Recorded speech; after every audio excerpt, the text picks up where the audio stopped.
Good evening. This is Bill Shakespeare with your nightly news. Tonight, 8 are dead in what police are calling the deadliest board meeting in history. The Denmark Corporation has been no stranger to scandal in recent days. CEO and founder William Hamlet Sr. was found dead unexpectedly last month, of undetermined causes. Roger Claudius had been widely suspected of having an affair with Gertrude Hamlet, head of the board and wife of Hamlet Sr. Suspicions were all but confirmed last week when Gertrude married Claudius and nominated him to succeed as CEO of the Denmark Corporation. Claudius's contentious appointment as the new CEO drew sharp criticism from many, but none so vocal as Hamlet Jr. The death of his father appeared to unhinge the promising young man. Hamlet abruptly ended his studies in England and broke off his engagement with longtime fiancée Ophelia Polonius, daughter of corporate spokesman David Polonius.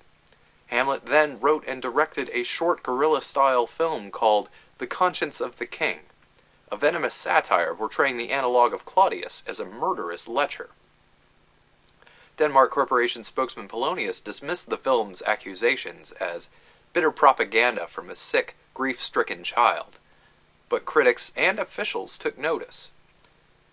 Federal officials under Special Agent Fortinbras moved to reopen the investigation into Hamlet Sr.'s death.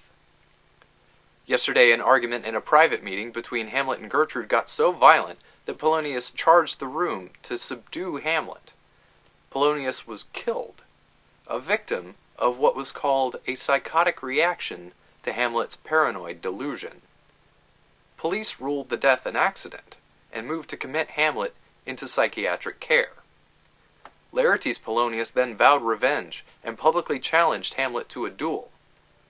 Later that evening, Ophelia Polonius was found dead, drowned in the fountain with a toxic combination of pharmaceuticals and alcohol in her system.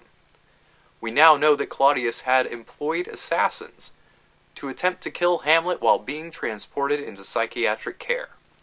His attempt backfired in a case of mistaken identity, when junior executives Rosencrantz and Guildenstern were killed in the car that was supposed to have been driving Hamlet.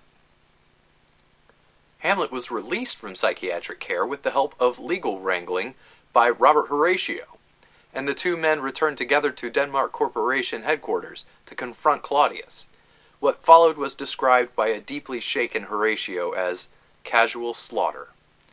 When Hamlet arrived, a savage fight immediately broke out between Hamlet and Laertes. Claudius took advantage of the chaos and quickly moved to poison Hamlet.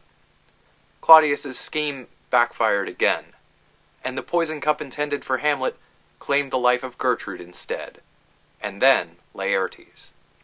An already mortally wounded Hamlet then attacked Claudius, and both men died in the struggle. A federal team led by Special Agent Fortinbras breached the compound minutes too late, finding only one living witness in Robert Horatio. Fortinbras described the scene as tragic, but somehow familiar, as if the story had happened before and would likely happen again. This has been Bill Shakespeare. May flights of angels sing thee to thy rest. Good night.